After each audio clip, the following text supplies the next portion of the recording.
Good evening. I'm Nancy Bird, Vice President for University Advancement at Gannon University, and it is my pleasure to welcome you to our campus tonight. On behalf of Walter Iwanenko, our president, and the entire Gannon community, thank you for joining us to share in what is sure to be an engaging and thought-provoking event. We are honored to once again collaborate with the Jefferson Educational Society for this year's Global Summit.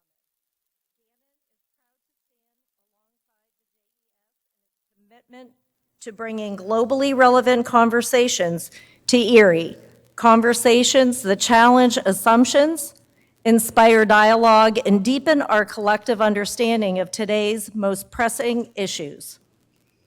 Tonight's discussion, Autocrats versus Democrats, China, Russia, America, and the new global disorder, could not be more timely. As nations navigate questions of power, governance, and global influence, it is vital that we as educators, students, and citizens take part in examining these dynamics with open minds and informed voices. This is how we prepare the next generation of leaders to engage thoughtfully in shaping our shared global future. We're especially proud that so many of our students, faculty, staff are participating in this year's Summit's events, connecting classroom learning to the real-world issues unfolding around us. This is experiential education at its best, fostering dialogue, discovery, and a deeper sense of responsibility in our world. Thank you again for joining us for an evening of learning and connection. Now please join me in offering a warm welcome to JES President, Dr. Furki Farhadi, who will say a few words on behalf of Erie's think tank and will introduce tonight's event sponsor. Thank you.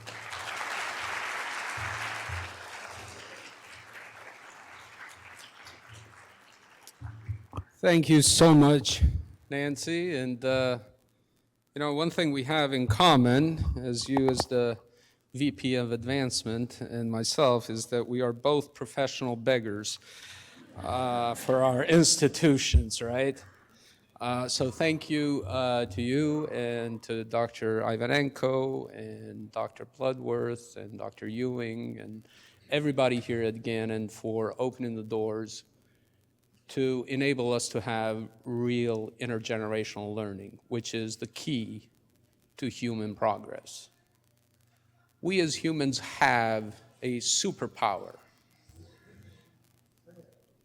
Actually, we have a couple of superpowers. One of them is communication. The other one is passing knowledge from one generation to the other. And this is what a partnership with the Jefferson and Gannon has enabled us to do. So thank you, Gannon, for being our host. Let's give him a round of applause.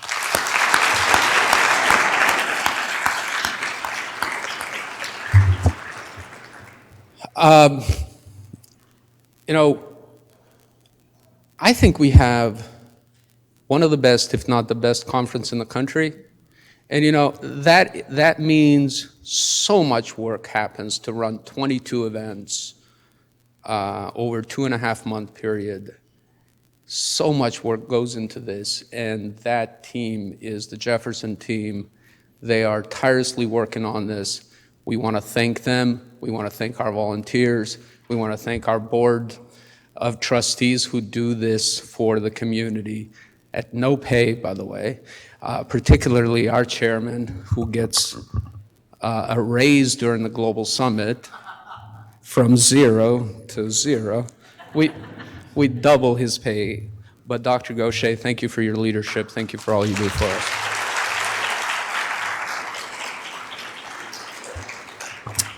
All right, so a couple of housekeeping rules. Please shut off your phones. You can take pictures. You can tweet, if that's still a thing. You can do whatever you want. Just please shut off your phone so it does not interrupt our event. And based on experience, you don't want to be that person. It's just everybody looking at for a few seconds.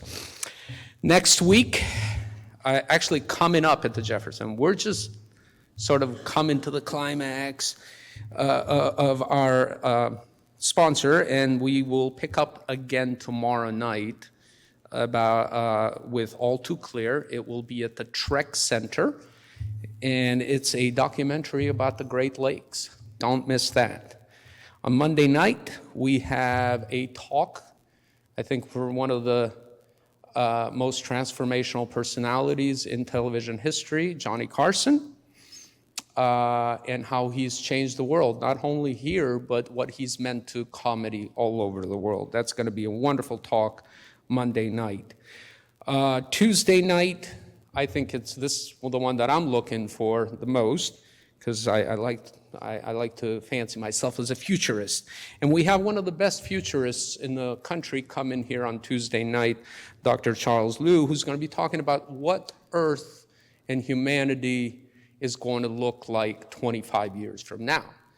And according to him, the world 25 years from now would shock somebody more than if we picked up our iPhones and took them to the year 2000.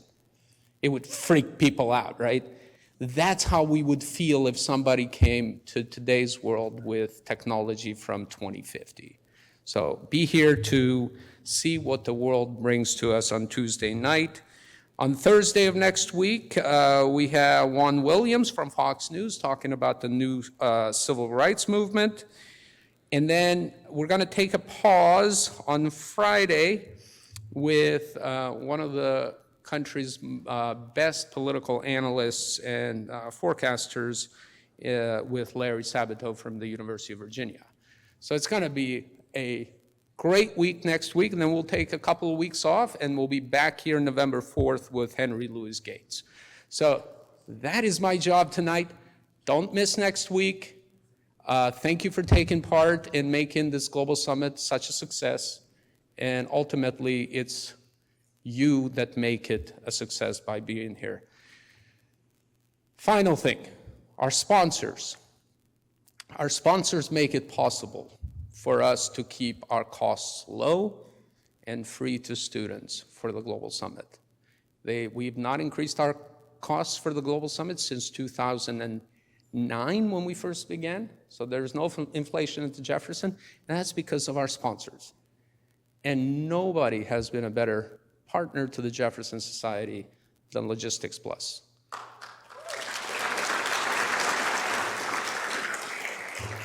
And here to do the official introduction of tonight's speaker is my good friend, Mr. Jim Berlin.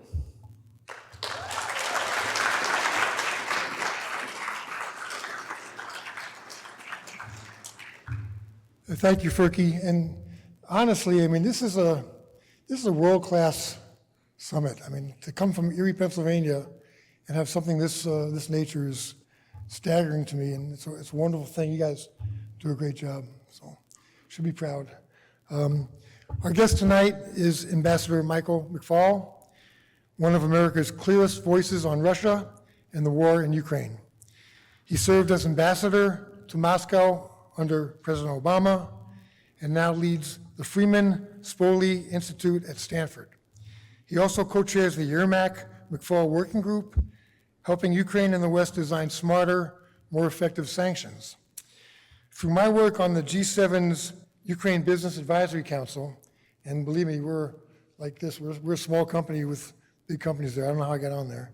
And through Logistics Plus, helping move aid and cargo into Ukraine from day one, I've seen up close how important strong U.S. leadership is in this struggle.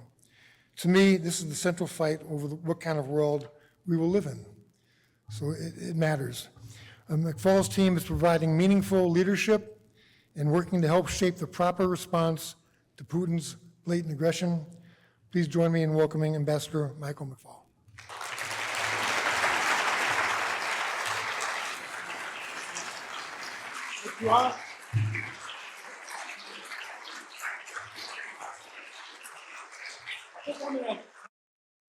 Is that okay? Good. Can we get some logistics help? Can we move this just 6 feet this way? And then I can see it. Perfect. So this is incredible that there's so many people here. And you do, that's good. Thank you so much. Thank you. I cannot believe how many people you have coming, speaking here. That is an amazing list. It's great to be at the university. I see the mix here. Thank you for that. But I think you didn't get the memo. I have one rule about two speakers that I never speak after. One is Condoleezza Rice, and I haven't seen her on your list, so you're okay on that. But the other is Barack Obama. I got to speak after that guy? Give me a break. When I saw that, and I saw his speech, and man, oh man, next time invite me before him, okay? But it is an honor to be here. It's great. I have a brand new book that came out last week. There it is. Good. And tonight I'm going to talk about this book, and then in questions we can talk about anything you want. I see we have a mixed crowd here. That's great. I see some students back there in the back. You're all from the same volleyball team. Is that right? Okay. Thank you, Gannon volleyball team, for coming. But for you, this is going to be history that you don't know. But for a lot of other people, you're going to remember this time. And I most certainly do, because I was a kid living in Moscow right around this time. And at the end of the Cold War, 1990, 91, 92, it was a pretty glorious time in the world. The United States was the only superpower. We didn't have any enemies. Democracy seemed like the only game in town. Everybody wanted to join us. Everybody wanted to be part of our political system. Communism was in collapse, and even the Chinese were building markets back then. It seemed like everybody wanted to be part of the capitalist world. And even this clunky phrase from academia, this liberal international order, seemed to be working. Back then, Saddam Hussein invaded Kuwait, and George H.W. Bush mobilized the entire world, including the Soviets, including the Chinese, to say, we're not going to do annexation. That doesn't stand. And we pushed them out, and it seemed like the United Nations was working. We were all together. And for me, I just said, if you look really hard, you can see me right there. I'm right there. I was living in Moscow during this period. Hundreds of thousands of people are protesting there. That's Manège Square, for those who know Moscow. I spoke some Russian earlier today. Got a lot of Russian speakers here tonight. Но я не буду говорить по-русски, я буду говорить на английском языке. I'll speak English unless you want me to switch. All of these people were fighting for freedom. All of these people wanted to be part of the West. And as a young kid living in the Soviet Union and then Moscow the next year, the very fact that I was just an American made me a rock star. It was a really fabulous, optimistic time. Fast forward to today, it's all over. We're in many people say we're in a new Cold War. Ed Lucas's book was written in 2009, by the way, and we can debate that. I'm going to get into that in a minute, but I think everybody would agree we're back to something much more confrontational that feels like the Cold War with Russia. And I kind of miss the Cold War. I would like it to be the Cold War because today, for the first time since World War II, we now have a major conventional war in Europe, a major war about annexation. We fought World War II to get rid of annexation, and it's back in Europe today. It has the possibility to be the first great power war since World War II. I am very worried about that. And fourth, we even during this horrific, barbaric invasion of Ukraine, we now have the threat from Vladimir Putin to use nuclear weapons. That hasn't happened since 1962 during the Cuban Missile Crisis. And I actually think that this danger right now is even greater than it was from the Cuban Missile Crisis. Pretty dangerous world when we talk about Europe. But it's the same on the Chinese side. 30 years ago, much more comedy, much more cooperation. Today, we are in a confrontation with China. I don't think that's disputable. It's just levels of that. So the first thing I want to do today, and the main thing I want to do today, because I'm a political scientist first and ambassador second, I want to explain that, right? That's what we do in academia. We explain things. Why did this happen? What happened? And for the students that don't know, that's Gorbachev on the left, and Reagan on the right. Not everybody remembers them, but I sure do. And for those who forgot, well, this crowd, you know who that guy on the left is. That's President Obama and President Putin. That's a meeting in Los Cabos in 2012. I was at that meeting, by the way, and the meeting was a lot worse than that photo. Okay? It was a lot worse than that photo. So what happened? How do we explain what happened? Same dynamic with the Chinese. That's what I want to focus most of my talk on. The first point here, causes of great power competition.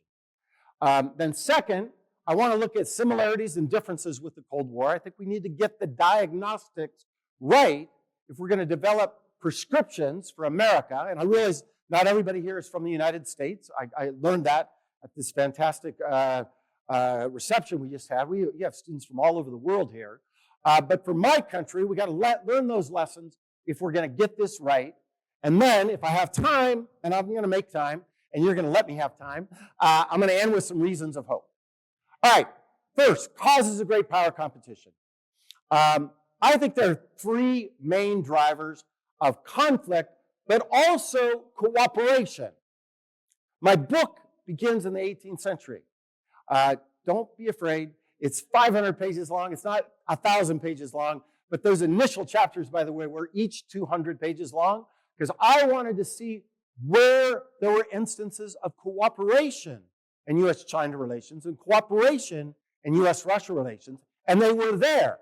And right now they're not, and so some people argue they've always been our enemy. I wanted to refute that hypothesis in the beginning of the book, because I don't think it's just inevitable that we're going to go to war with China, or it's inevitable because of some history of imperialism that will always be in conflict with Russia.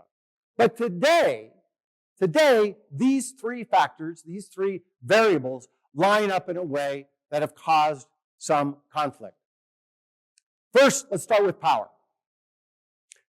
China's significantly more powerful today than they were 30 years ago. Russia is significantly more powerful today than they were 30 years ago. And relative to those two countries, we are less powerful. And when you have that kind of power, great powers tend to clash. That is true. Power, everything starts with power. Now, for the Kyrgyz in the room, so we have some students from Kyrgyzstan. I didn't tell you this earlier. Usually this is the moment when I said, how many people here are interested in a 50-minute lecture about U.S.-Kyrgyz relations? I actually say that, and we got this whole row that wants to hear that. That's never happened to me. What about Burkina Faso or Moldova? Nobody's from Moldova, right? Oh my gosh, I'm going to lose this game. I'm going to stop playing it. The point is, and I mean no disrespect to Kyrgyzstan. I love Kyrgyzstan. I used to be in charge of Kyrgyzstan when I worked at the White House. I've been there many times. But we Americans, we don't have to care about the regime type or what the president wants to do in terms of security in Kyrgyzstan, because they don't have the power to threaten us. That's the point I want to make, and I'll bet my friends from Kyrgyzstan would agree with that, right? The fact that these countries have capabilities puts them on the map of competition with us, and I'm going to break this down later, but most people agree the United States and China are the top two. Russia, depending on what metric, they're all in the top three. By the way, we at Stanford, we don't like U.S. News and World rankings, U.S. News and World Report rankings. We prefer Wall Street Journal rankings. You can look that up on your phone and you'll know why. We're number one this year with Wall Street Journal. But this is just a gross comparison. Everybody would agree about that. And yet, I can think of countries that are more powerful today than, say, 50, 60, 70 years ago that I lose no sleep over. Germany. Germany's a whole lot powerful today than they were in 45. I'm not worried about them attacking my country. Japan, same thing. 45, had no power, got a lot of power today. I'm not worried about them at all. Poland, even Poland is a much more powerful country in Europe today than they were in 1989. And I lose not a single minute of sleep worrying about Poland attacking my country, the United States of America. That's because they're democracies. And democracies don't attack each other. Think about it for a minute. We have never been attacked by a democracy. I know there's the War of 1812, and we were coding that. Let's leave that aside, and I'm not an expert on that. But most of our enemies have been dictatorships. Most certainly that is true today. And therefore, we have to add the second factor, regime type. That is also a part of the explanation for why there's conflict. My book, after all, is called Autocrats versus Democrats. And I think this has a causal impact on competition between great powers today.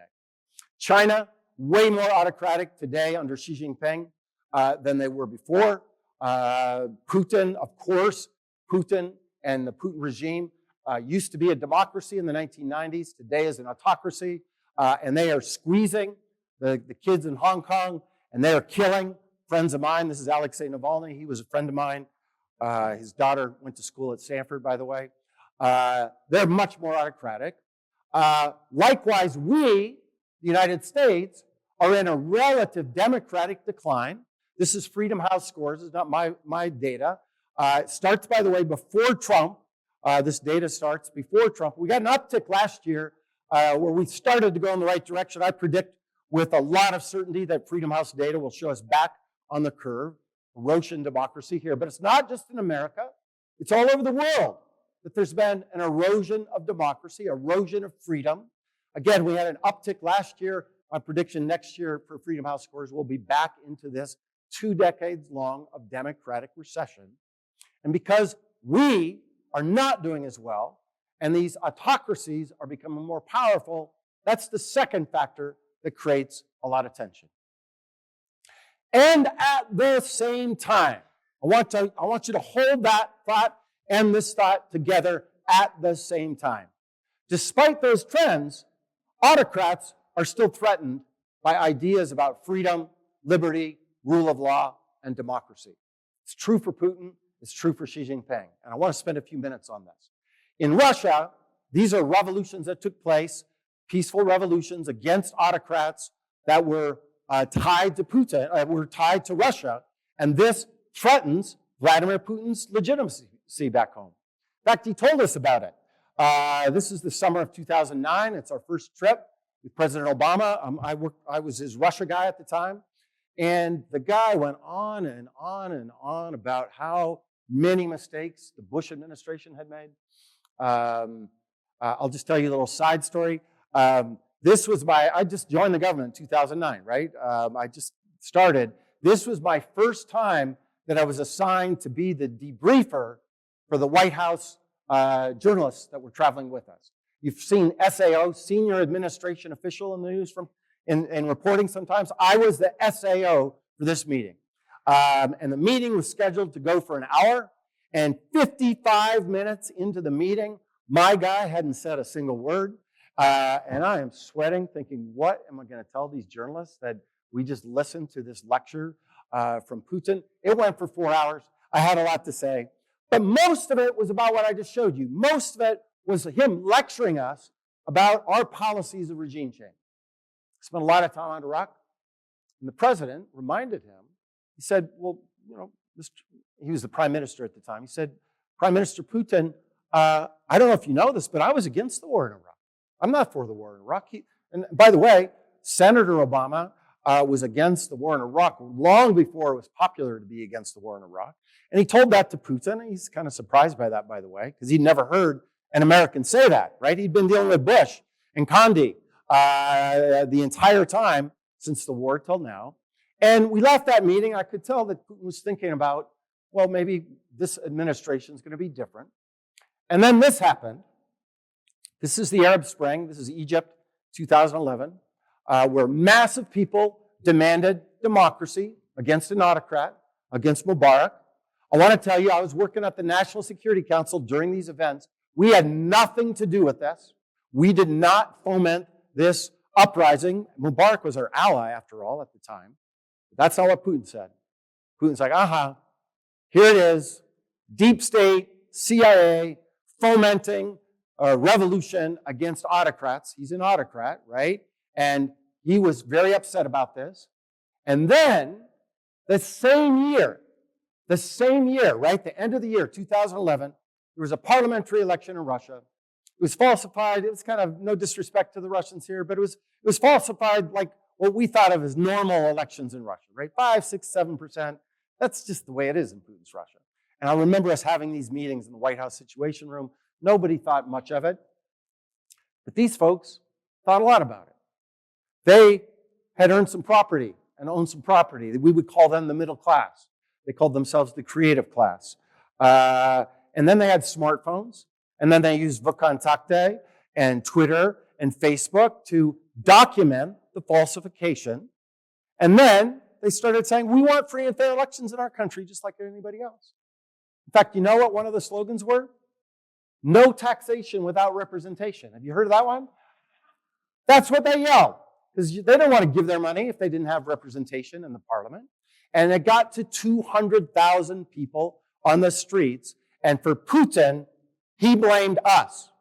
He blamed Barack Obama, he blamed Secretary Clinton, and he blamed me for these kind of demonstrations. And right as this is happening, this is December 2011, this is Bolotnaya, it happened again in 2012, big demonstrations. That's right when I became the U.S. ambassador to Russia.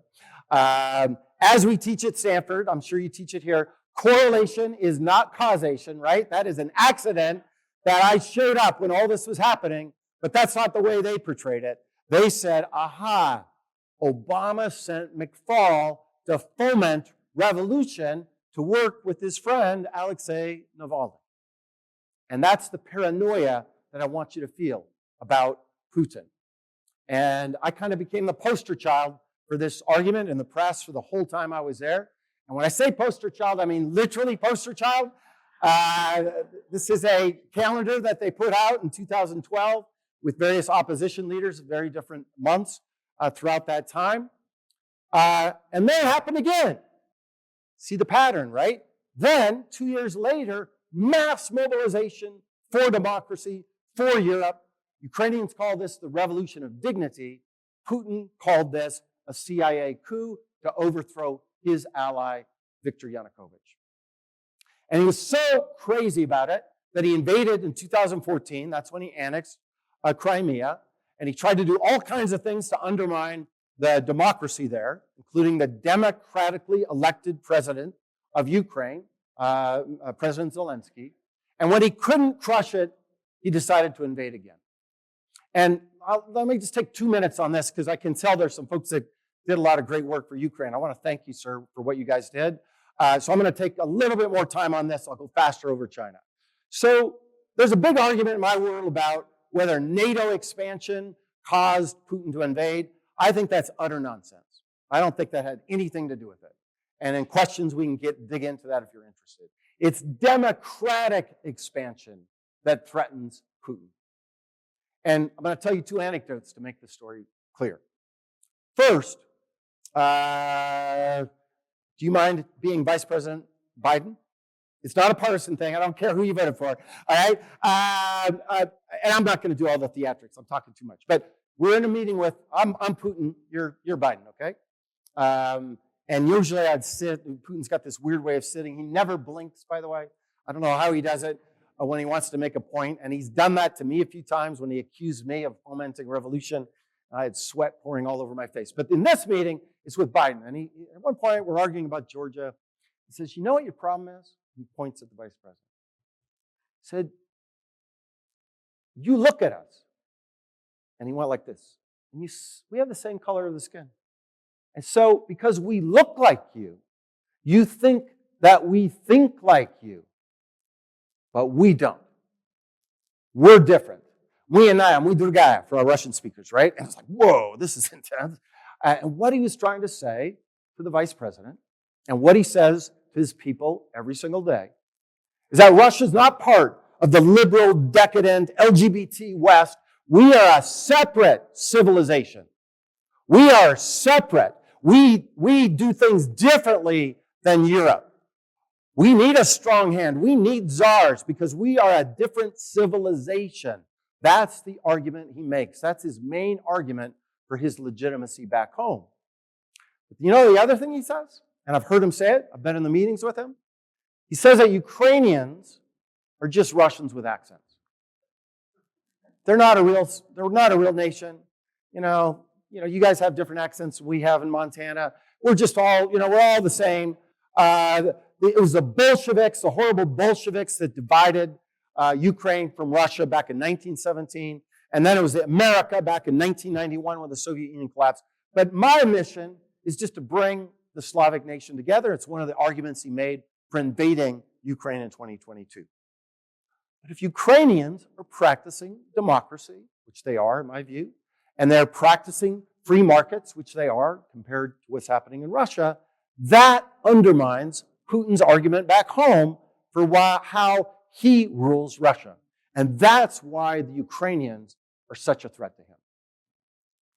All right, I'm going to go faster over. I want to get to the other point. So it's the same dynamic. Read the book, or at least buy the book. You don't have to read it, but it's the same. It's the same dynamic. Great Christmas holidays just right around the corner. It's on sale in many places you can buy books. But it's the same thing, right? These are the folks that threaten Xi Jinping. These are the folks that threaten Xi Jinping. I just met with one of the leaders of this movement just a couple weeks ago. He's a friend of mine. That they want to live in a free society that threatens the Communist Party of China. These people too. On the island of Taiwan, they practice democracy. That threatens Xi Jinping and his argument about legitimacy back home. It's true for all autocrats around the world. These ideas threaten them. And then last, I'm going to go fast over this because I took a little too much time on Ukraine. But I also think that leaders matter too. Even if power is the same, regimes are the same, different leaders can have a different impact on the course of foreign policy. That probably, usually when I say that, people come up to me later and they say, well, excuse me, Professor McFaul, but that's pretty obvious, isn't it? And those living us here in the United States, it's kind of obvious that different presidents can have different foreign policies. But in academia, we don't study that. We just think states behave in certain ways. But I think all three of these leaders had this independent causal force. So Putin, pretty clear, invades Georgia, Ukraine, Syria. A different Russian leader, I would argue, might have behaved differently. Same with Xi Jinping, super aggressive in the South China Sea, Belt and Road Initiative, Hong Kong I just showed you, and he's doing very threatening things against Taiwan that another Communist Party leader might not have done. And the transition from Obama to Trump, in terms of framing the threat from China and Russia, had a pretty big causal impact on our foreign policy. This document, the National Security Strategy, written in the first Trump era, written, by the way, by a colleague of mine at Stanford, H.R. McMaster, they defined China and Russia as revisionist powers. We didn't do that. And then the next administration that came along said Trump was right about that. Whether Trump himself actually thinks that, that's a more complicated question maybe we can talk about in questions, but most certainly that document and that strategy meant continuity with this conflict that was different than the Obama era. All right, second, if we are in this great power competition, is there a new Cold War? My answer is yes. To you guys, yes, we are in a new Cold War. My answer to you over here, no, we are not in a new Cold War. And you need to embrace that ambiguity, that complexity, to understand the world that we live in today. It is just not simple. So Russia first. Similarities, yes. Two nuclear superpowers. It's true in the Cold War. It's true today. Two conventional military powers. We're on the top three, although Russia's not been performing too well, but we're both powerful conventional military powers. Third, economic asymmetry. That was true in the Cold War. It's true today. And fourth, ideological competition. It is true today, just like the Cold War. But I'm more impressed by some of the differences. And in the interest of time, let me just focus on one, the ideological competition. So in the Cold War, and I can see some folks here that will remember the Cold War. Maybe you took some classes during the Cold War. I did. In the Cold War, we had these maps. We had like the blue team and the red team, right? So blue team, France, they're on the blue team. Red team, that's Poland. Blue team, Greece. Red team, Angola, right? And the conflict between communism and capitalism, or the free world and the autocratic world, was between states, by and large. Now, I don't know many folks here, although I met one earlier today. We did have some communists in the United States. This is where I usually make a joke when I'm in California. I teach at Stanford. Berkeley's our rival. And I'd say, they're all up at Berkeley. They had some communists up there. And likewise, the Soviets also, in their empire, had some liberals, had some free thinkers, but they were marginal to the ruling of their societies. Today, there's the debate and the struggle with Russia is not just between states, it's within states. So Putin, through his various instruments of ideological export, like Russia Today, NGOs, Russian Orthodox Church, propagates what I call in the book illiberal populist nationalism. I already told you about how he thinks, right? And 20 years ago, he didn't have many followers and many ideological allies. Today, he has a lot of ideological allies. In Hungary, in Italy, France, UK, and here in the United States of America. There are people in this country that have more ideologically in common than they do with me. So there's a podcast called InfoWars. I don't know if you've ever listened to it. I have. InfoWars has never invited me to come talk about their book. They're not interested in my views. But you know who they have on all the time? They have a guy named Sasha Dugin. He's the chief ideologue for Vladimir Putin. Think about that. Think about that. We didn't have that in the Cold War. Steve Bannon has more ideologically in common with Dugin than I do with Steve Bannon, even though Steve Bannon is an American just like me. And that is different. That is not like the Cold War. All right, Chinese. 2 superpowers? Check. Like the Cold War.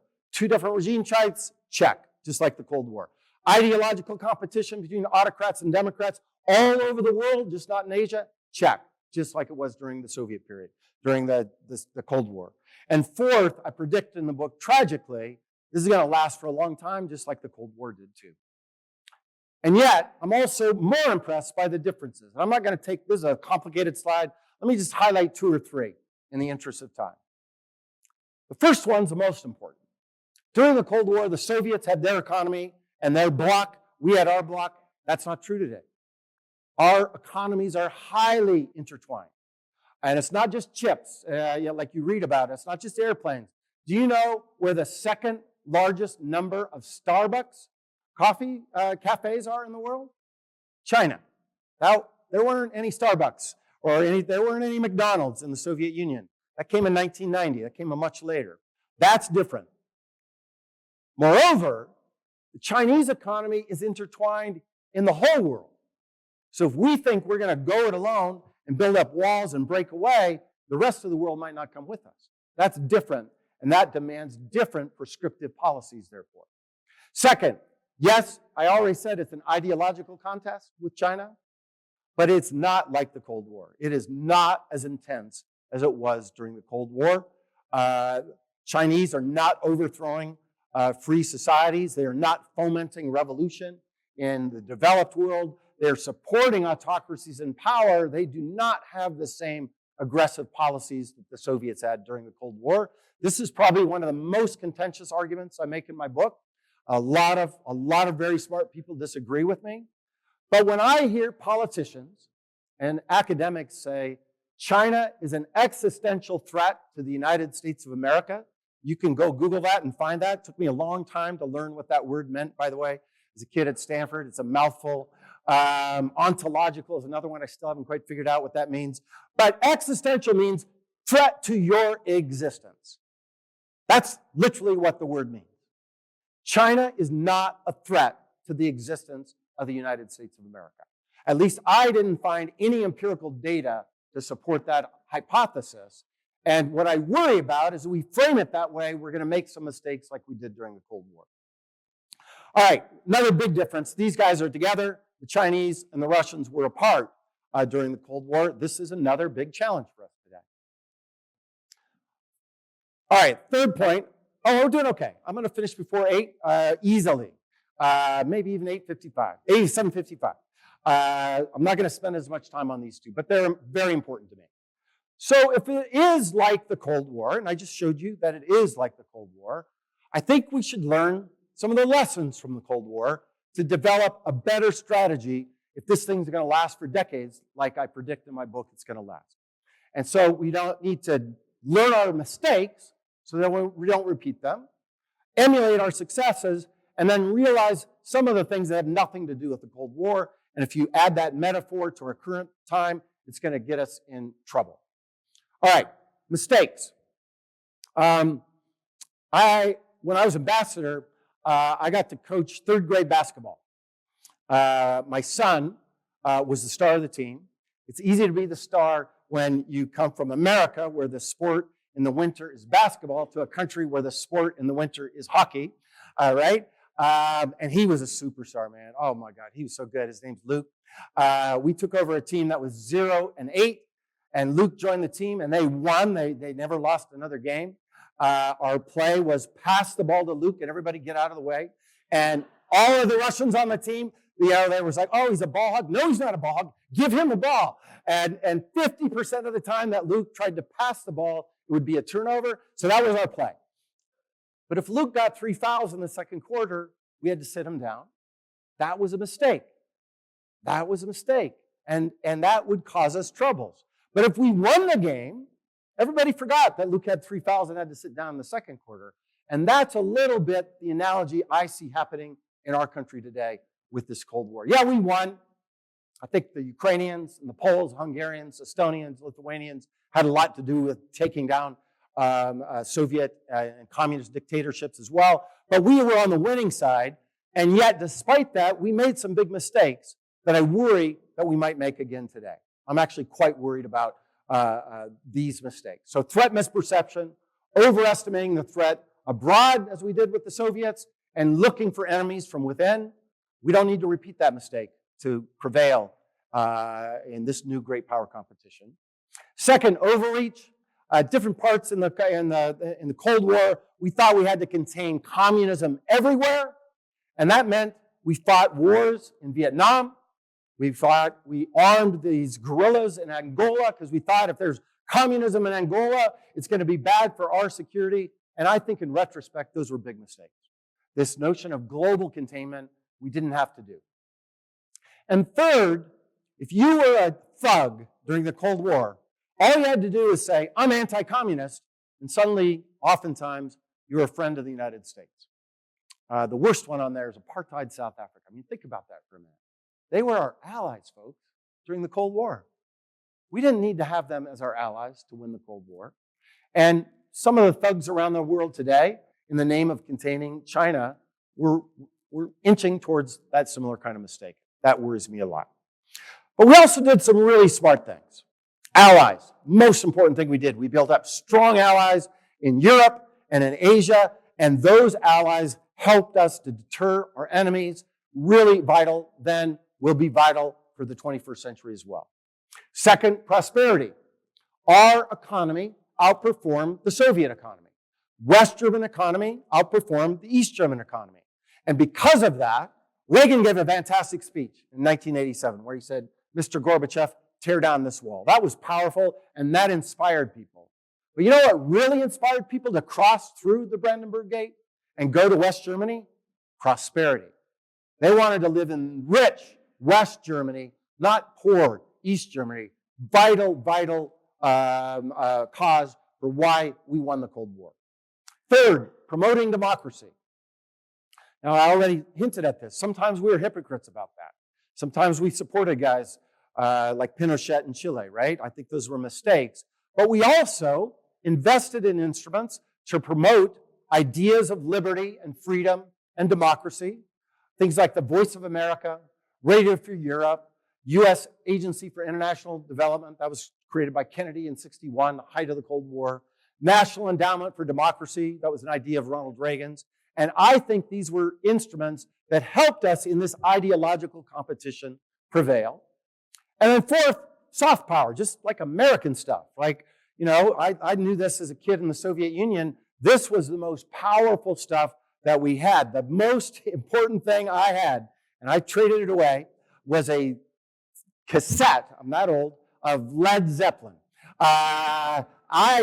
And I know they're a British band, I know that, but that was super powerful. We got to figure out ways to win the soft power game again. And then, at the same time, even when we're competing, we cooperated with the Soviets on the Non-Proliferation Treaty. We got rid of smallpox altogether. We put some crisis prevention mechanisms in place after the Cuban Missile Crisis scared us.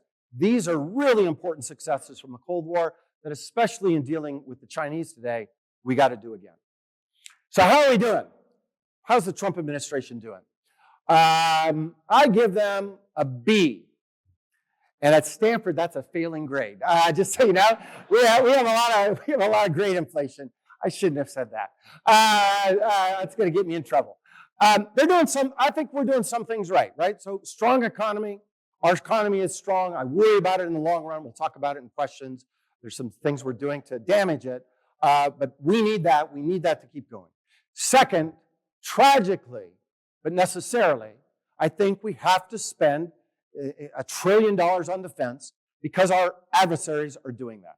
We had to do that during the Cold War. We're below GDP percentages today compared to the Cold War. We have to do that for our security. But there's a lot of things that President Trump is doing that he doesn't seem to have learned the lessons from the Cold War. And the top alliances is so important. Like threatening to invade one of our allies, they don't find it funny. Calling Canada the 51st state. I grew up on the Canadian border in Montana. They're not amused by these kind of. My friends say, "Oh, Mike, you take the president too literal. He doesn't really mean that. Have a sense of humor." Well, the Canadians don't find that joke to be funny, and I don't understand why we're creating so much friction, including with tariffs on our allies, when we need the free world to be united to deal with the autocrats, China and Russia especially.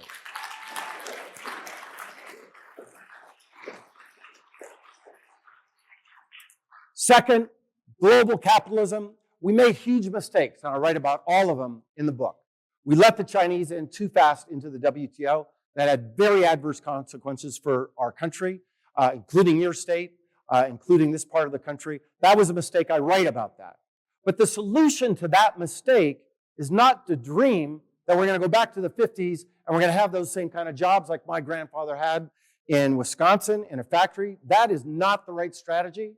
Because it's not going to work, and it's going to break us up from the rest of the world. And the president just doesn't seem to get that.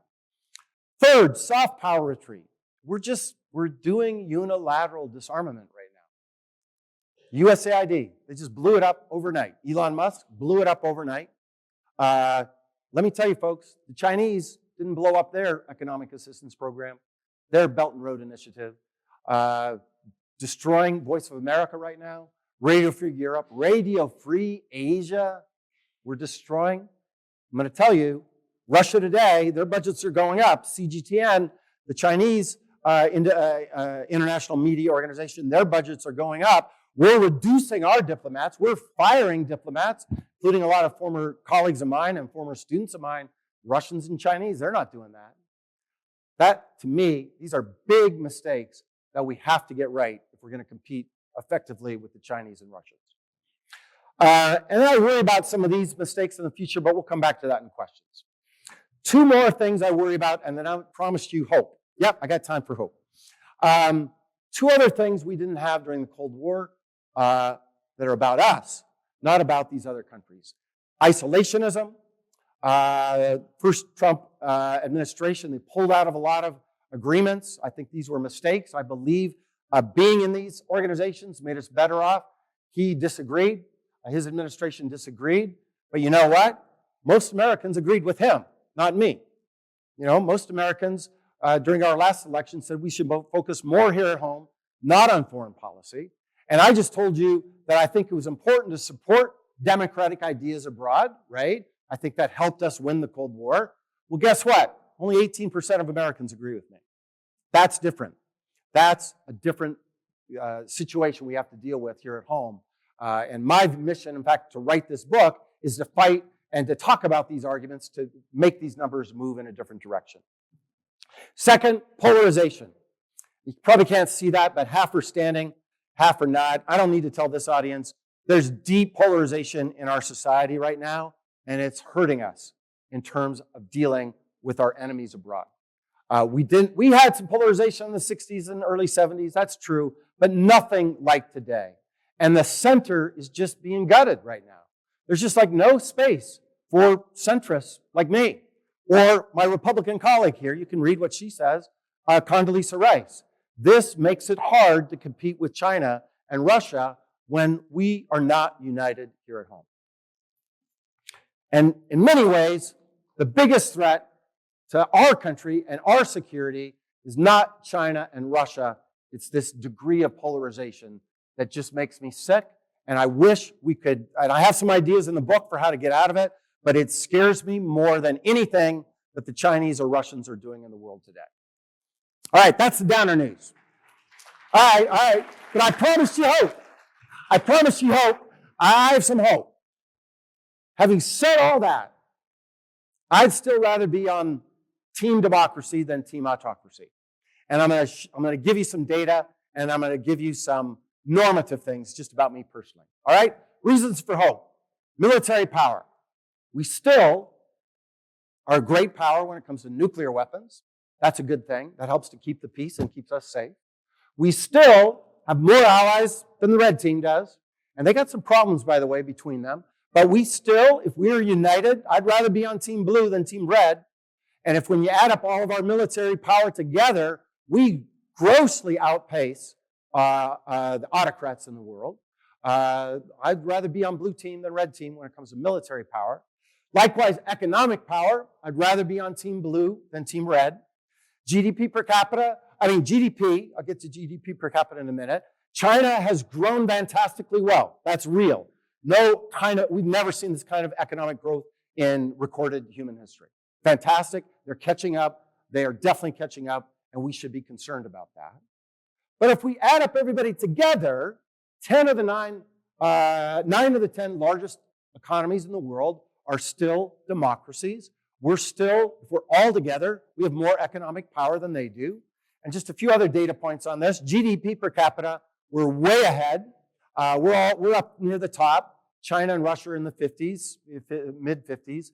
And I will wager to anyone, I'll wager $50,000 that we will still be ahead at the end of the 21st century. Because I'm not probably going to be around that long. So I'm going to make that bold claim. But I don't think they're going to catch up to us. And by the way, the country's GDP per capita, the richest countries in the world, except for Singapore, they're on that list, they're all democracies. They're all democracies. Universities, I'm at a great university today. This is a major superpower we have compared to our competitors, as long as we don't screw it up.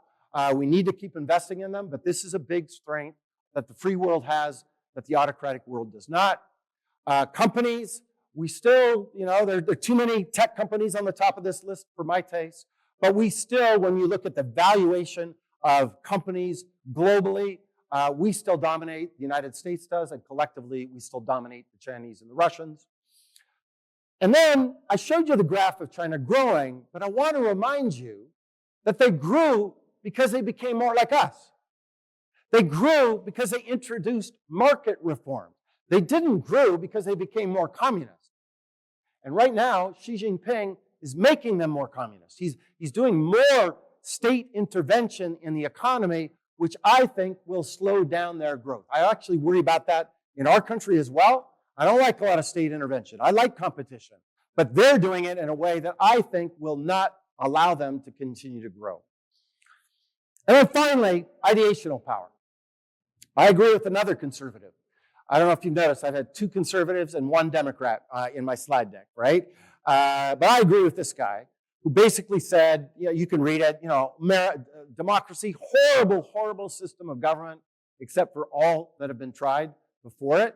And guess what? Most of the world agrees with Churchill and me. When you ask people around the world, would you rather vote for your leaders, or do you want the Communist Party or a colonel or people speaking allegedly on behalf of God, that's the theocrats in Iran, or some strong man like Putin?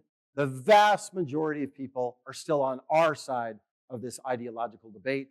They're not on the autocratic side. And here, show you different kind of data on that, pretty overwhelming. So that makes me cautiously optimistic about this debate.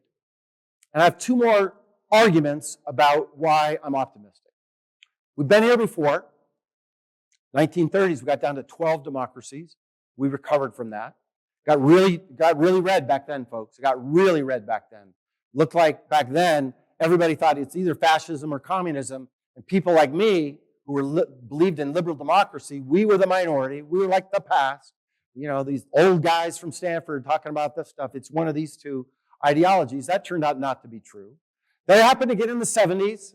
You may remember that. It seemed like Marxism-Leninism was taking over everywhere, right? Vietnam, Laos, Cambodia, Mozambique, Angola, Guinea-Bissau, Nicaragua. And we were on the retreat during this period. And by the way, things weren't so great with respect to democracy here at home. And yet 15 years later, the Soviet Union collapsed, got big and red, it collapsed. And then the last data point, when you look at hundreds of years of history, you can see from this chart, monarchies and communist dictatorships, they're in decline over hundreds of years, whereas democracies are still in the ascendancy, despite the fact that we've had this 20-year recession. So maybe current predictions of American decline and democracy decline are premature. I can't predict the future. Political scientists are no good at predicting the future. By the way, neither is the CIA. I worked in the government for 5 years. They can't do it either. But I'm cautiously optimistic that we should not bet against America yet. The world should not bet against them. And moreover, and I'm going to end on this, don't bet against small d Democrats yet. Because in my career, I've had the incredible privilege of meeting these really courageous people that are fighting for what we have. And I want to be on their side. I want to be on his side. This is President Zelensky speaking at Stanford 6 months before his country was invaded.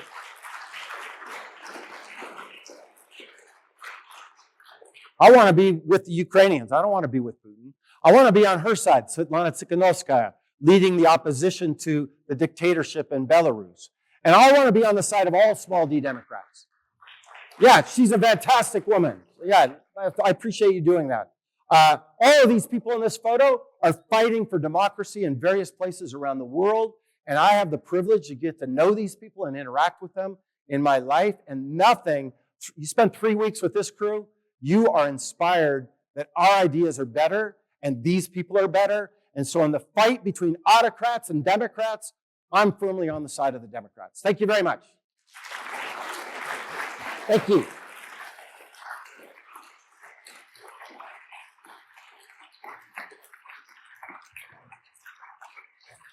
All right, I went 2 minutes over, 2 minutes over. I was trying to get done by 8, but you were very patient. Thank you. They are very patient, and you are quite excellent. Another round of applause for Ambassador Michael McFaul, Professor.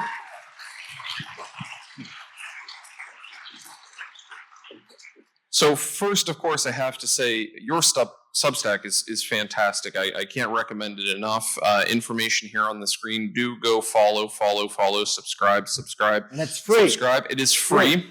It is free. Not free, just a slight cost is this book. And great news, you can get it many places, including here tonight, thanks to our pals at Warner Books.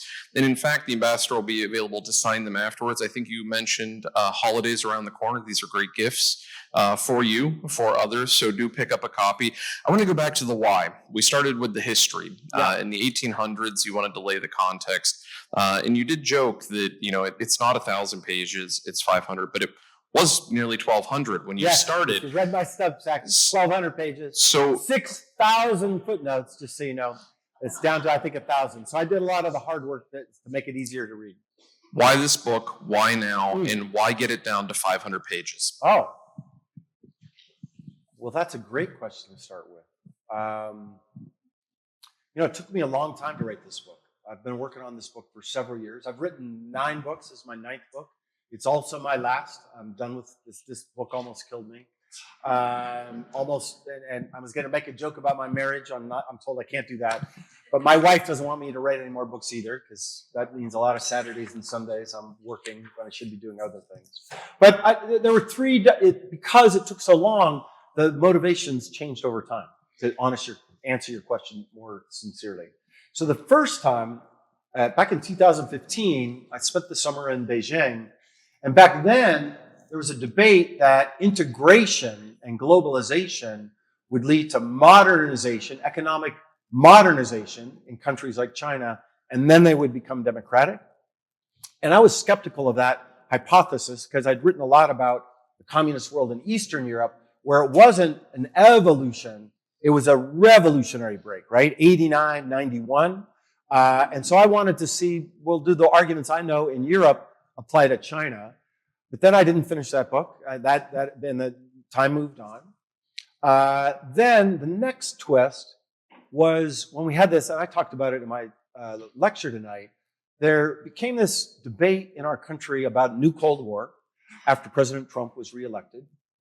And I get, anytime everybody's thinking the same way, I get nervous. I don't like groupthink. Even like at a cocktail party or dinner party, if everybody's agreeing with each other, I'll throw out something to like be argumentative. I worried that there was too much groupthink, and I still worry about that. And that was the second motivation.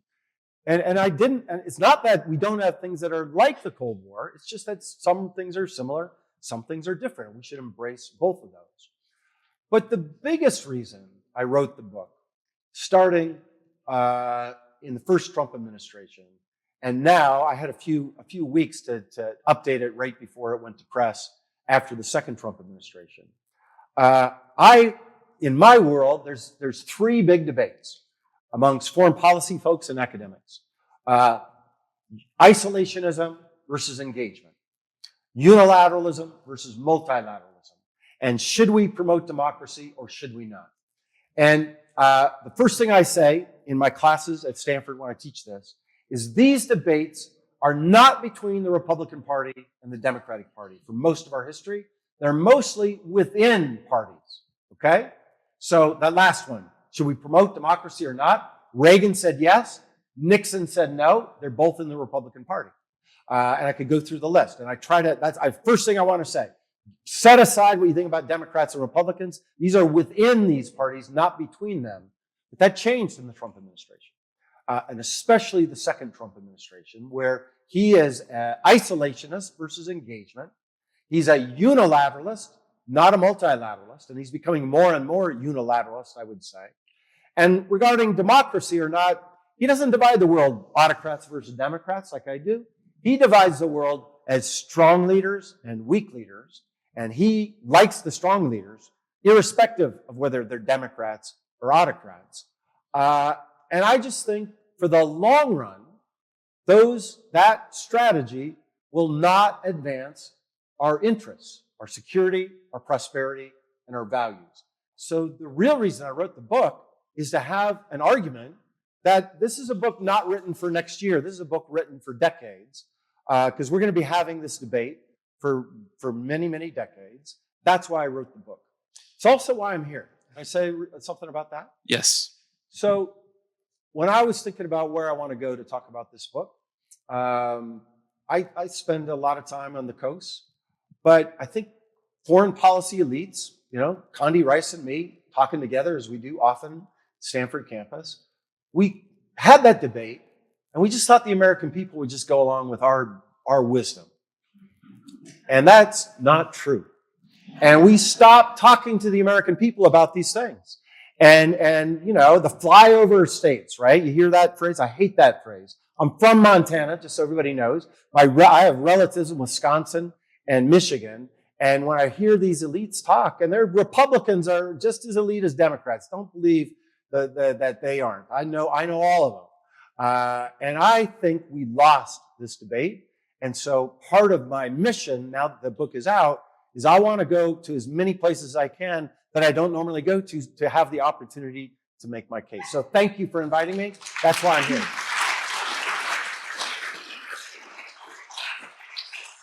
Ambassador, we're grateful to have you here, and this is an incredibly packed room, and we're grateful that you all came out tonight. And I think that's one of the things we continually think about here in Erie, Pennsylvania. We know that every 4 years we're touted as a bellwether county in a swing state. We make top 10 lists, journalists parachute in and out, there's a national focus, and then it all goes away and people yet remain. This is a very full room, but this, of course, is not our entire community. These folks have heard from you, seen your slides, hopefully will buy the book, hopefully also read it. But if they're to go home tonight and talk to folks in their orbit or call them tomorrow and say, listen, I attended a program with Ambassador Michael McFaul, and the person on the other end of the line says, I only have 2 minutes, what do you want them to say to them? How do we spread the word? Well, first, don't bet against America yet. I'm not in this fatalistic mood that's in America, especially in the Democratic Party, where there's just a fatalism about our era is over and, you know, we don't have any place in the world. We just need to pull back and think about what happens here. I don't think, A, don't bet against America yet for the reason I described, but B, isolationism is the thing I worry the most about, right? I worry that too many Americans think, Ukraine, you know, we don't have a dog in that fight. Why are we involved there? Taiwan, that's not our problem. And that reminds me a lot of the 30s. You know, in the 1930s, there were millions of Americans who didn't want to be engaged in the world. Italy invaded Ethiopia. Nobody knew where that was. The Japanese went into China, and we said, that's not our problem. Hitler and Stalin both went into Poland and then invaded a whole bunch of other countries. And even so, that's 1939, September 1939, and there were still millions and millions of Americans who said, that's not our problem. And then we all know it became our problem on December 7th, 1941. And my argument is, had we been more engaged earlier, we might have prevented, those countries got a lot more powerful while we had our head in the sand. And I think engagement, not wars. I want to be crystal clear about this. My book is about a lot of the mistakes we made, including the Vietnam War, including, in my opinion, the Iraq War. We don't need to go to war, but we do need to be engaged to keep the peace. And I think if we pull back, it's more likely that we get eventually pulled back to a war in Lithuania. If we pull back from Asia, it's more likely that if China, Xi Jinping invades Taiwan, we get pulled into that war. So at Stanford, I teach this course. I talk about non-events. I realize I've gone over 2 minutes, but I'm going to say one more optimistic thing if you give me a chance. The non-events are just as important as the events. So the non-event in the Cold War of no war over Taiwan, fantastic achievement by brilliant diplomats. We need to keep the peace through strength. And, this is a Barack Obama guy quoting Ronald Reagan. Yes, that should be an American interest. And let's just say you don't care about democracy. You don't care about liberty. You don't care about human rights. That's not who I am. But maybe you're just cynical. You don't care. Even if you don't care, it's in your own security interest to stop wars in Ukraine so that they don't go to places like Lithuania, to deter Xi Jinping from invading Taiwan so that we don't get dragged in. So that's the first thing I say. The second thing I would say, because it's a debate. Yeah, I know. I'll be much Take briefer. your time. No, I'll be briefer. There's a big debate in my world about which side of the fence are we on? Autocrats versus Democrats, right? And I did not anticipate that we would be having this kind of debate in this country when this went to print, when the title was already chosen. The artwork was already up. And I do have some phrases in there. Sometimes I wonder what side we're on.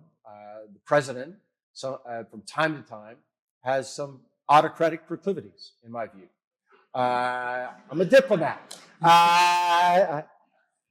But I am not in the camp that says we're just like Putin's Russia. We're not. He may have those ambitions, but we got two things that Russians didn't have in the early 2000s when Putin eroded democracy. There are parallels, right? Parallels and differences, right? He got control of the media. Then he took off a show called Kukli, just like Jimmy Kimmel. He took him off, right? And then he got rid, there are a lot of parallels. You use the rule by law to go after his enemies. Cook controlled a central bank, right? These are echoes are there. But we got two giant pluses that the Russians didn't have. One, we have checks on executive power. And I want to be clear, this is not Democrat-Republican arguments. This is arguments about democracy versus not. We have independent media. We have an opposition party. We got governors that are elected without being appointed by the president. And we have civil society. I mean, look at this. This is amazing, folks. This is civil society. You have such a vibrant society. Do people go to all those talks that you were listing earlier today? That is amazing to me. That is oh, there you are. Yeah. That is a vibrance of civil society that the Russians never had.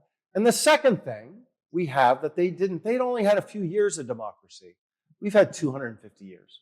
And if you think that in the course of just a couple years, that Americans are just going to lay down and let us go back to kings ruling our country, you have not studied American history. And those things give me a lot of hope about our future. What a note, what a message. And that speaks to a lot of the audience questions that I'm holding here. I think there is that fear. Several of them are referencing the famous line from Dr. Benjamin Franklin, "A republic if we can keep it." Yep. You don't seem to be too concerned we're going to lose it immediately, but to ensure we don't, what things should we be paying attention to as citizens? What things should we be doing as citizens? Well, the first thing I would say, I agree with Franklin. You got to fight for it. You know, this piece of paper that a bunch of old white guys signed a long time ago means nothing unless you fight for it. And I know, because the Russians have a great constitution. Go read it. It looks just like ours. I actually helped in the 90s. I was part of the advisory committee that brought Americans to give them advice about it. But without people fighting for it, it means nothing. Second, and I write about this in the book, I actually think if you look at the data about what Americans believe, we're a lot more purple than we are red and blue as a nation. And let me tell you a couple anecdotes about that. This guy, Mo Fiorina, he's written these brilliant books. He's a Hoover Institution fellow. He has the data to show that actually it takes generations for people to shift, in radical ways about what they believe. Preferences about things like democracy versus dictatorship are pretty static. They don't change overnight. And I would say just generally, my experience, and read Mo Fiorina's book, I'll tweet about it after tonight so you can find it. I think we're a lot more purple than we are red and blue. I'm from Montana. We're one of the reddest states in the country, allegedly. Guess, because you had him here recently, Barack Obama. I worked on his campaign. Guess what percentage of vote he got in 2008? There are almost no black people in Montana, okay? And that's what he said about it. He's a super competitive guy, just so you know. I've played basketball with him a few times. We lost 3 games in a row. And at the end of that, I thought I was going to lose my job. And I was like, Mr. President, you hired me to work on Russia, not because of my jump shot. You should have brought your son in. My son would have been a lot better than me. He's super competitive. He really, really wanted to win Montana. He went to Butte, Montana on July 4th. Think about all the places he could be. He went there because he had a shot. He won 47% of the vote in this super red, redneck state of Montana. 47%. The king got 49. He beat him by a percentage and a half. And I tell you that story because that wasn't 4,000 years ago. That was just a couple decades ago. And I'm here to tell you, I have lots of relatives that voted for President Trump. My high school debate partner is a guy named Steve Daines. Senator Steve Daines led the Senate re-election campaign in the last term. He was the first senator to endorse President Trump in the second term. And, when the cameras are on, Steve and I are probably going to disagree a lot. I see there's a camera here. Sorry, Steve, if I threw you under the bus. But when the cameras are off and we're just talking to Montana, Steve and I agree on like 90% of things, especially when it comes to foreign policy. So I think it's our electoral systems. I think it's our media. I think it's campaign finance. These things are what the elites are polarizing America, not citizens. It's going to take a heavy lift to change all those things. I write them in the book, but that's what makes me cautiously optimistic. And I don't want you to give away the trade secrets in the book. We want to encourage folks to get it and read it. But of the concerns around polarization, how do we differentiate between news and noise and tune out the noise, pay more attention to the news, and have productive conversations? Many people are wondering, how do they pay better attention? Yeah, that's a great question that I do not have an easy answer for. And that's part, I write about it in the book. Part of it is the polarization of news, right? So that happened. I work for NBC, and NBC is about to split with MSNBC. But that polarization, that was not around 20 or 30 years ago. That's hard. I do think that's the negative part. The plus part is that there's been a democratization of news that is truly something fantastic that I didn't have when I was a kid in Montana. It was hard for me to get news there. I couldn't read the New York Times. I had very local news. I would say a couple of things. Local news is always better than national news. I think supporting local news in all of its elements.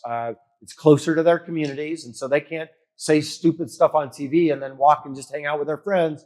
They got to run into you in the grocery store. I always think that's true.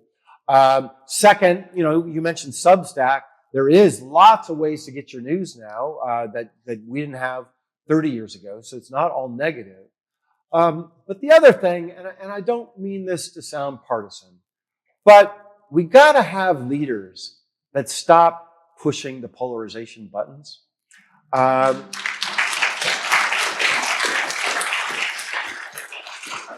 just sorry, but it's on my mind today because, you can tell by the way I talk. I'm at the Hoover Institution, folks. I work for Barack Obama. I'm not an extremist guy. I think there's a lot in the middle that can serve our country. But I know Speaker Pelosi well. I've worked with her for many decades. I just saw her 3 weeks ago. She invites me to give talks, by the way. She wants me to educate members in her party. She invites me all the time. And so she decided, she's going to retire today. I think she is a heroic person, no matter who you voted for in the last election. This is a person devoted her entire life to the service of our country. She has some views that I don't agree with. Big deal. So do my family members.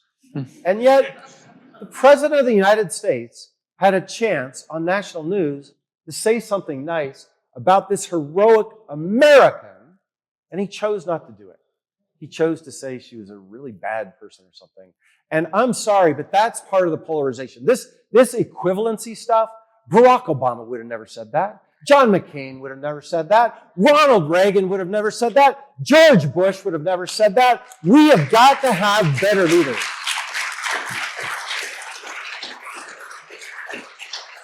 When you started that, I immediately thought of the moment that President Bush took to acknowledge that he was the first person to say the words, Madam Speaker, and lift that moment up. We have drifted, if not been blown far away from those moments. How do we get back? Is it one election cycle, 2 election cycles? Is it more than that? How do we get back to that, where we see leaders that remind us of those who might have differed in party, from Kennedy to Reagan, but saw the same vision of America's role as protector, preventer, role abroad? How do we get back?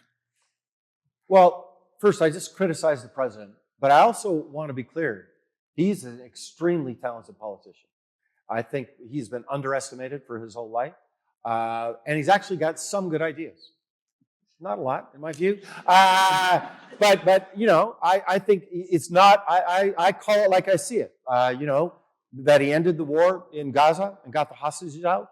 I get on MSNBC and I praise that. That was a great achievement. And other people like me should be able to say that.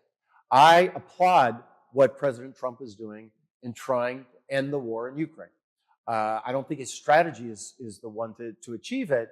But talking to the Russians and putting effort in that, I applaud that. And so I wanted to say that because I criticized them earlier. And I just think you got to call balls and strikes. You just can't be in your camp and whatever they say is wrong. I think that's part of getting out of the polarization. But the second thing I would say is I don't know the answer to your question.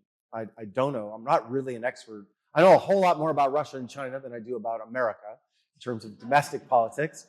But I do think a couple of things. Just these are more anecdotes than not. Number one, I'm playing the long game. I'm talking to the young people.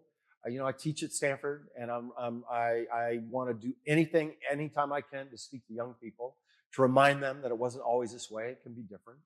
Number two, as long as we have free and fair elections, this is the great advantage that democratic societies have over autocratic societies, that it gives us the power of renewal. The original title of this book, by the way, folks, was American Renewal, because it's a blueprint for American renewal at home and in the world. And autocracies don't have that. They don't have that. And as long as we can preserve it, and I think we can, it means that we can keep people honest. And voting the bastards out, that are, the people that wrote the Constitution, that's what they wanted, to give the people the power to do. That always gives me hope of renewal. And we just saw it a couple of days ago. I don't know the new mayor of New York, and I haven't really followed that well, but I do know the new governors of Virginia and New Jersey. These are national security types like me. We work together, and man, those are great leaders, and they're going to do great things in those jobs. And that the election allowed that to happen. That gives me a lot of hope. And roommates when they served in Congress. We have a lot of questions about Ukraine. I want to steer it to there. And many are asking the profound but simply put question, will Ukraine win? So will Ukraine win, and what does victory look like? So let's stick to America. That's hard. That's a hard question. Well, let me answer it in the long term first, and then the short term second. Because the long term, it's clear to me, Ukraine's already won.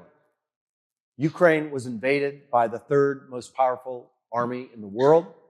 And today, that army has only moved just a fraction forward compared to where they were in 2022. That is a victory. That's, a friend of mine is the president of Finland right now. That's the way the Finns learn about when they were invaded by the Soviets. And that will be the narrative 40 years from now. There's no question in my mind. And moreover, this will be written in Ukrainian history books as the defining moment that they did come together, right? That there are a divided society. There are Russian speakers there. President Zelensky, he's a Russian speaker.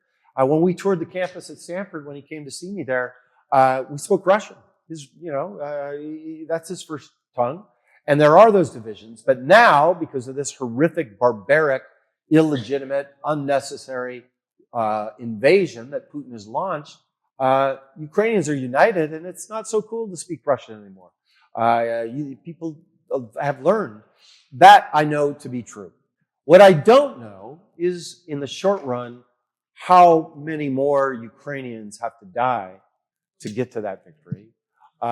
Because right now, there's not, in my view, I say this tragically, and I talk to Ukrainians every single day. I'm very involved with sanctions. Thanks for saying those kind words about sanctions. I got a medal, actually, from President Zelensky as a result of that work last year. It's one of the proudest moments of my life to get a medal from President Zelensky when he's fighting for my freedom and he acknowledged my work. That was a great day in my life. But that's my emotional side. The analytic side, Professor McFaul says wars end in two ways. Either one side wins and dictates the term to the other side, or there's a stalemate on the battlefield. And when there's a stalemate and neither side can get what they want through war, then they negotiate. And right now, neither of those conditions exist. Obviously, one side's not winning. On the battlefield, it's very, very incremental. Thousands of Russians have to die every week to obtain this, but they're making incremental gains on the battlefield. And so if we want to help end this war, there's two things we have to do.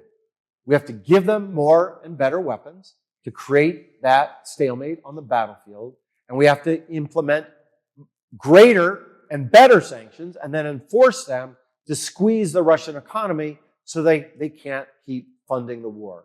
There's a lot of people that believe if Trump could just get together with Putin, he can convince him to end the war.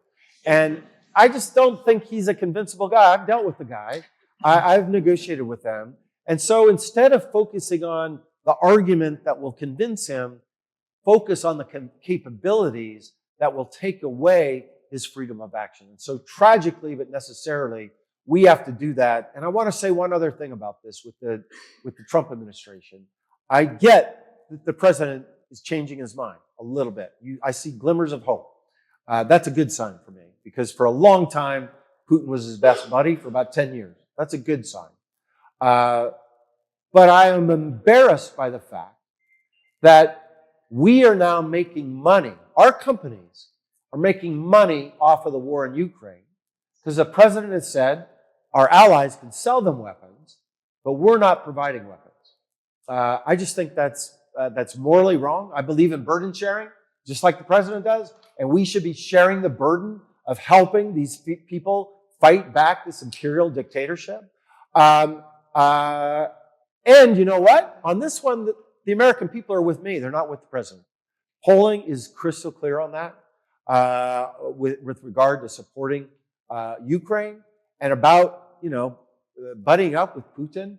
I don't know, folks, but I don't see many opinion polls where 82% of the American people agree, but 82% of the American people agree with me that Putin is a bad guy.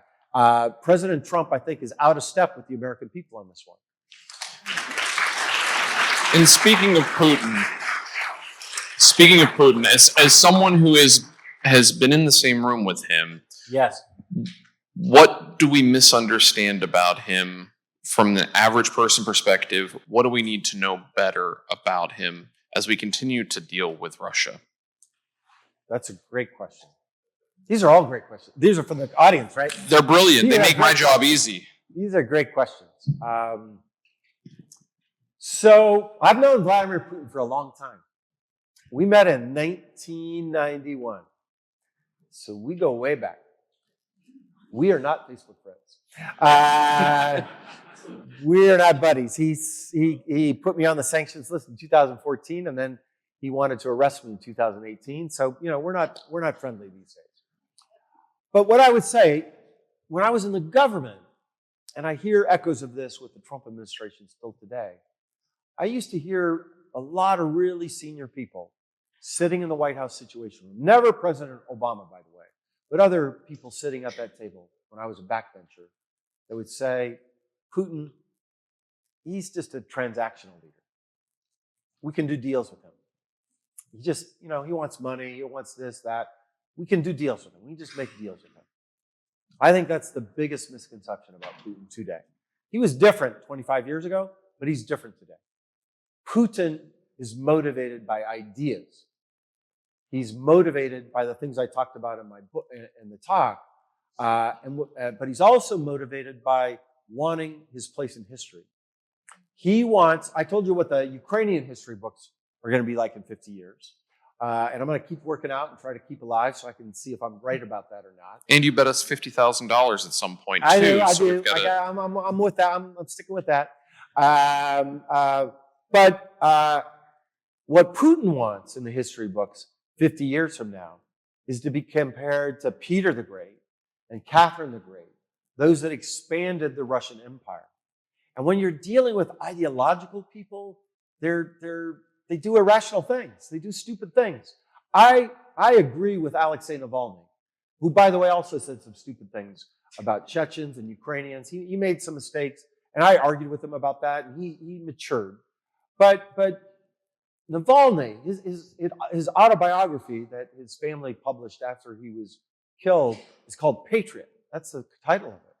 Because he argues that Putin is not doing things that are in Russia's interest, in their security interest, in their economic interest. And think about it. Had Boris Nemtsov become president, another friend of mine who was assassinated and was one of the candidates, had Russia been a democracy and a capitalist economy integrated in the West, they would be so much richer and better off. They would be one of the leaders in Europe. I don't think Putin is doing things rationally that are in the interest of the Russian people. but that's because he's an ideologue. And I think we underestimate that a lot. Special Envoy Witkoff, for instance, I've heard him speak. I just think, he's a businessman and he thinks that Putin can do business. No, he's an ideological leader. And if we get that wrong, we're not going to create the permissive conditions to try to end this war. The same question's being asked about Volodymyr Zelensky. What don't we understand or misinterpret or misunderstand about him and his leadership in Ukraine? Another great question. So in my world, there's a lot of debate about whether he's moving in an autocratic direction, right? There haven't been elections there since the war started. He's cracked down on some independent media, some people I know personally, just so you know. And there's an argument that, he's just as bad as Putin. I don't believe that. I think he's got the hardest job in the world. You think you got a hard job? You got to wake up tomorrow morning. Think about his job. I remember the first time I talked to him soon after the war began. It was actually a surprise. I was sitting there to talk to his chief of staff, Yermak, who was mentioned today. He's his chief of staff. And Andrei and I were talking. They were living in a bunker for that entire time. They were trying to assassinate him during that period. And I got on with Andrei, and I was logging on to my Zoom call. And instead of him, it was Zelensky. I was like, how are you doing? He said, Mike, you look great. You're still tan. And I said, President, you don't look so good. I didn't say it that way, but he had a beard and heaviness. But he likes to joke around, so that was okay. He liked to joke around. By the way, speaking Russian, his English has gotten a lot better, but this is 2022. I don't think he's an autocrat. I think there's nothing more that he would like to get a fellowship to come to the Hoover Institution and write his memoirs, out in California. What I don't think people understand here is there's nobody that wants to end this war more than President Zelensky. Nobody. This notion that he just wants to keep fighting, that the Russians keep propagating, and some Americans then parrot, that is just not true. Because his job, he's the commander-in-chief. And he told me one time, the hardest day of his day is getting the report of the number of soldiers, the number of warriors that died, and then he gets another report about the number of civilians that were killed. And he feels helpless that he cannot defend the people that he was hired to defend. And so I think that heaviness, just think about how heavy that would feel every day for 3.5 years. That's his day. And there's nobody that wants to end this war faster than him, even if it means that for a short period of time, he might have to give up territory.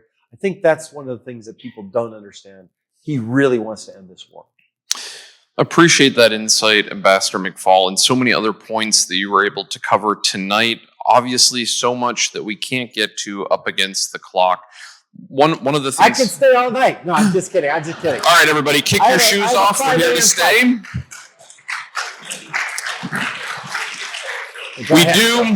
We do, of course. The reason, and I'll take the blame, I'll be the bad guy here. The reason that we are up against the clock is I do want to save time because we have the ambassador with us. We have copies of his book. He's willing to sign them. You get a chance to get in line and meet him. I want to make sure we have enough time for the hundreds of people here tonight to learn from, listen to, and be in conversation with Ambassador Michael McFaul.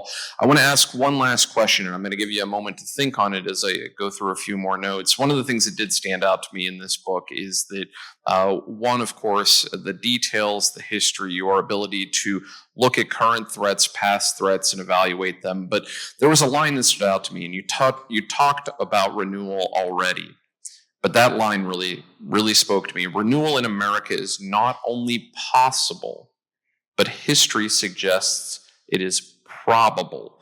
I'd like to end, as many threats are out there facing us. I want to end tonight on a hopeful note and ask you to expound on that. But before you do, I do want to again thank you all for coming out. In fact, you just got a photo taken of you by the ambassador. This is fantastic. Because this is fantastic. This is really amazing. So many people here. You were terrific. We are not done this week. This is the friendly reminder that tomorrow night we're headed out to the Tom Ridge Environmental Center, TREC, for a screening of the documentary All Too Clear, taking a look at invasive species in the Great Lakes region, including the filmmakers will be on site for a panel discussion, and they're bringing the state-of-the-art robot that they used to film this movie to do this research. You'll have a chance to interact with them, and Gannon University's own Sam Mason will be a part of that conversation as well to add a local perspective to that. All next week, 4 different events. You can head to our website to find out more, including a look at Johnny Carson, the power of comedy and his legacy. Also looking at, as Dr. Ferrati mentioned, Humanity 2050, the future, where are we headed? Juan Williams, the second civil rights movement, and capping off things with Larry Sabato, political analyst from the University of Virginia, their Center for Politics. Head to our website for so much more. A big thanks, of course, to all of you for being here, our sponsors for empowering it, like Logistics Plus and Gannon University, Erie Insurance, LECOM, and the many others that do help support us. Ambassador, that renewal, not just possible, but probable. Take us out on a hopeful note, and we'll see you at the book signing. So I'm going to answer it in 2 different ways. One analytic, and one based on anecdote, right? Anecdotes in political science are, that's not data, right? That's just your feeling. So that's dismissive. I want to end on that. But I'm going to start as a social scientist. And I said a little bit about it in my talk, but thanks for giving me one more swing at the bat. To write this book, interestingly, I had to learn a lot about China. I know quite a bit. I've been going there since the 80s, but that took some work. But I also thought I knew a lot about America. But if you start a book in the 18th century about U.S.-China relations, U.S.-Russia relations, I actually learned a lot about American history that I had not learned before I wrote this book. And 2 periods in particular, I was shocked at how little I knew. One was the 1930s in our country. And I read 2 books that just really blew my mind about things I did not know. I highly recommend them. And they're from people from very different sides of the left-right divide, right? So on the right, there's this guy, Bob Kagan. He's called a neocon, or so, that's what he's labeled. And he wrote this book, Absent at the Feast, I think it's called. And it's about this isolationism that I was talking about in the 1930s. And I just had never realized how bad it got. I thought I knew that history, and I didn't. But the second book that was even more impactful on me, it's called Prequel by Rachel Maddow. By the way, the last big audience I had like this was with Rachel Maddow in Cambridge, Massachusetts. But this audience is better, and you're doing a better job moderating, just so you know. I'm going to add that to my bio on the website. But again, leave your partisanship aside. This is just a fantastically well-researched book about the rise of neo-nationalist and fascist movements in America, including even a senator from Montana that I didn't read about him, including Father Coughlin and Ford. You probably know about more in this part of the world. But that period was just a lot more dicey, and it was a much more massive movement. And we got out of that. And then same with the 60s. 60s, I talked about it quickly, but the 60s, there are people here who will remember the 60s, and for the younger people, read about it. It got pretty polarized. It got pretty nasty. I'm in Ohio. I know what happened in Kent State. 1968, that was a horrible year in American history. Too many people died, assassinations, and it just seemed like we were done, and we couldn't figure out how to govern again collectively, and we figured out a way out of it.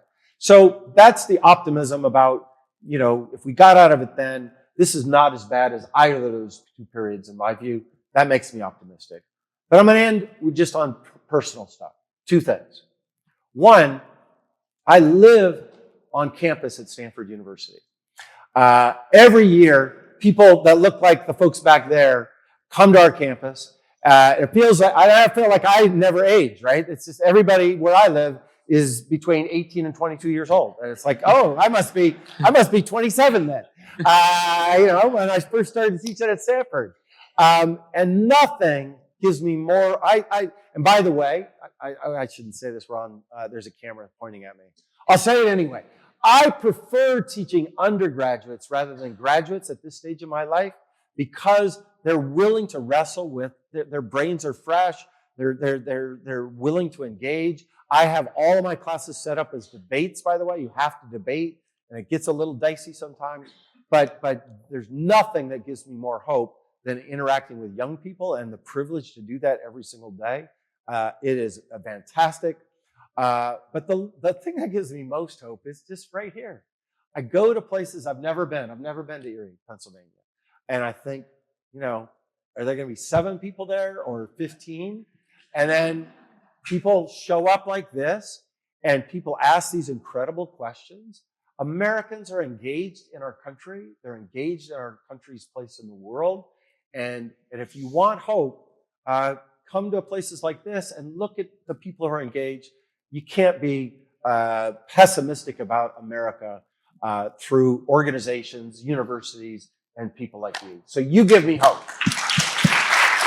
From the students on campus to the lifelong learners here to the educator on stage and ambassador, another round of applause for Ambassador Michael McFaul. Thank you, thank you, thank you. Folks, book sale and signing in the room across. Thank you. Thank you. Good night. Thank you.